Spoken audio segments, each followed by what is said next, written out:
terima kasih. Dan yang belum, jangan lupa untuk klik lonceng dan subscribe supaya video saya selanjutnya teman-teman tidak ketinggalan. Terima kasih, langsung saja. Check it out.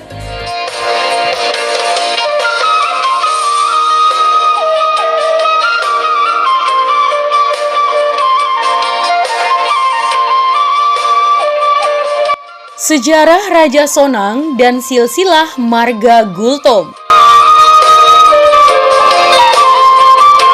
Ya teman, Pandiangan adalah anak ketiga dari si Raja Lontung. Pandiangan memiliki satu anak, yaitu Datu Ronggur. Ya, Datu Ronggur memiliki dua anak, yaitu Guru Sarangbanua, Guru Solondason. Keturunan Guru Sarangbanua pergi ke daerah Pakpak dan Aceh. Sementara keturunan Guru Solondason menetap tinggal di Samosir. Ya teman, Guru Solondason memiliki satu anak, yaitu Raja Parhutala. Raja Parhutala memiliki dua anak, yaitu Raja Humirtab, Raja Sonang. Raja Humirtab keturunannya memakai marga leluhurnya, yaitu Pandiangan. Sementara Raja Sonang keturunannya membentuk marga masing-masing, yaitu antara lain Gultom, Sidari atau Samosir, Haryanja Pakpahan, Sitinjak.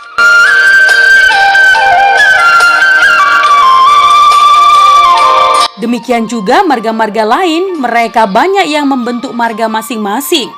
Ya, kebanyakan di generasi ke-5 sampai ke-7 dan seterusnya teman. Jadi dari silsilah atau sejarah di atas, kita dapat menyimpulkan bahwa Raja Sonang belum bermarga pada saat itu.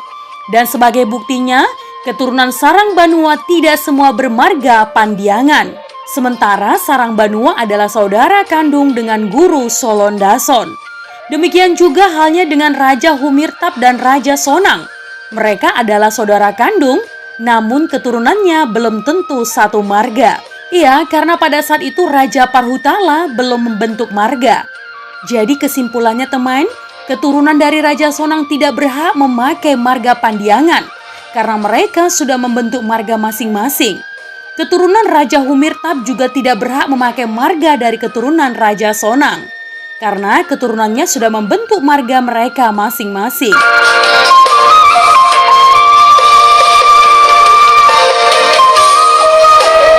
Ya teman, Toga Gultom. Toga Gultom merupakan keturunan dari si Raja Sonang, yang mana si Raja Sonang memiliki 4 orang anak, yakni Toga Gultom, Toga Samosir, Toga Pakpahan, Toga Sitinjak.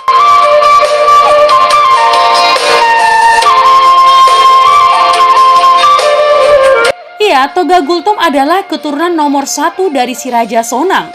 Keturunan yang lain adalah Toga Samosir, Toga Pakpahan, dan Toga Sitinjak.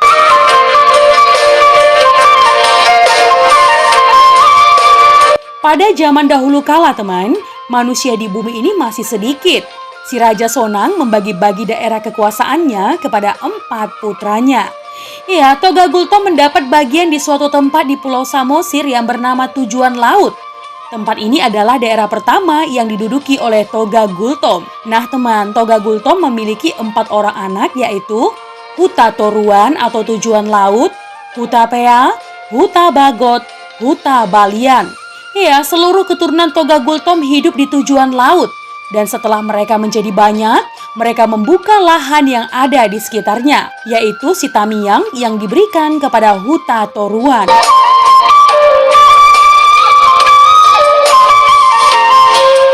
Nah teman, pada suatu saat salah seorang keturunan Huta Pea, yaitu si Palang Namora, menyeberang lautan menuju ke daerah Sibisa dan menetap di sana. Daerah Sibisa adalah daerah yang diduduki oleh marga Sirait. Di daerah ini si Palang Namora menikah dengan Boru Sirait dan memiliki beberapa orang anak, yaitu Tumonggopolu, Namora Lontung, Namora Sende, Raja Urung Pardosi.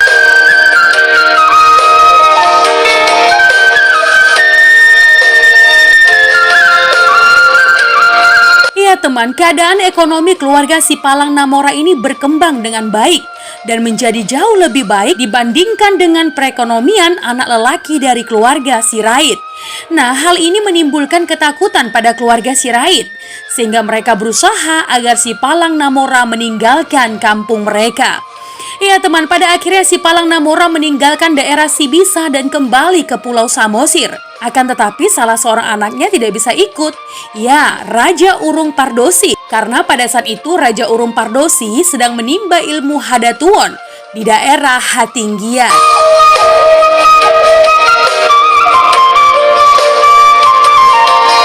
Ya, si Palang Namora bersama keluarganya menetap di Pulau Samosir. Ketiga anaknya yang ikut bersamanya dan pada akhirnya menyebar ke beberapa daerah di sekitar tujuan laut, yaitu Sitamiang, Huta Hotang, Janji Matogu, Siriaon, dan Gonting. Nah teman, anak nomor 1 dan nomor 2 yaitu Tumonggo Pulo dan Namora Lontung menyebar ke Gonting. Sedangkan anak nomor 3 atau Namora Sende menduduki daerah Huta Hotang.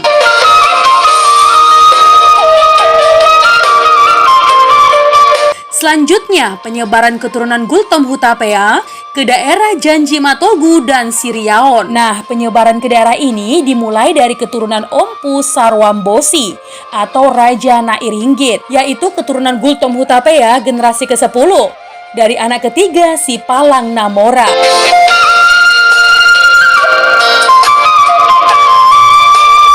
Tahu tidak teman, Raja Nairinggit memiliki 4 orang istri. Yang pertama, Boru Parhusip. Yang kedua, Boru Samosir. Yang ketiga, Boru Parhusip. Yang keempat, Boru Manurung. Ya, istri yang pertama yaitu Boru Parhusip tidak memiliki anak. Yang kedua, Boru Samosir melahirkan 3 orang putra yang kemudian bermukim di Siriaon. Istri yang ketiga, Boru Parhusip melahirkan 5 orang putra yang bermukim di Janji Matogu. Istri yang keempat yaitu Boru Manurung melahirkan 4 orang anak yang kemudian bermukim di Sitamiang.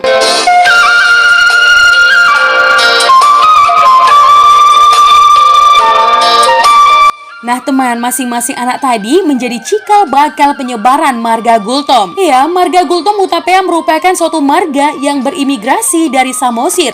Disebabkan karena semakin menipisnya persediaan makanan dalam jangka waktu yang lama. Ya, sehingga untuk tetap bertahan hidup mereka harus meninggalkan Samosir dan pergi menuju Pangaribuan.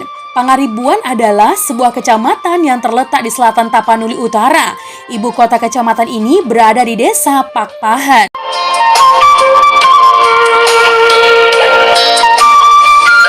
Ya, dari sejarah diketahui teman, nenek moyang Toga Gultom mempunyai 4 orang anak dengan urutan dari yang tertua hingga terbungsu. Yang pertama, Gultom Hutatoruan atau tujuan laut anak tertua. Tinggal di pinggir danau yang namanya Sukean dekat Onan Runggu. Itulah sebabnya Gultom Hutatoruan disebut Gultom tujuan laut. Ya, karena mereka berdomisili di pantai Danau Toba.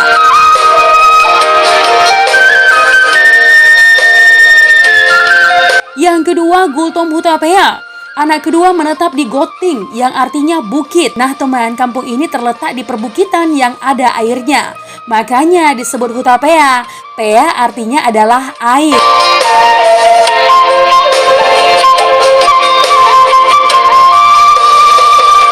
Ya, yang ketiga, Gultom Hutabagot. Bagot artinya pohon nira atau tua. Nah, yang keempat atau yang terakhir, Gultom Hutabalian. Balian artinya ladang. Mereka berdomisili di sekitar daerah Gultom, di atas dolok yang berbatasan dengan si bual-bual marga Sitindaon.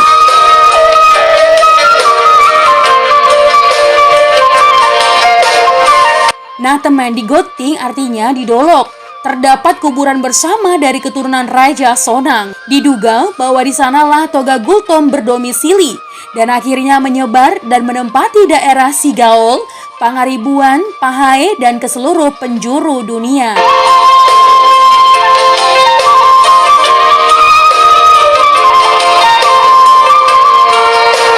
Nah teman, itu tadi adalah sejarah Raja Sonang dan silsilah marga Gultom. Jika ada kesalahan dan kekurangan dalam penyampaian, mohon dimaafkan ya teman. Admin selalu berusaha memberikan yang terbaik. Untuk kritik dan saran yang membangun, Silahkan tinggalkan di kolom komentar ya. Menjadi bijak, menjadi cermat itu penting. Terima kasih teman.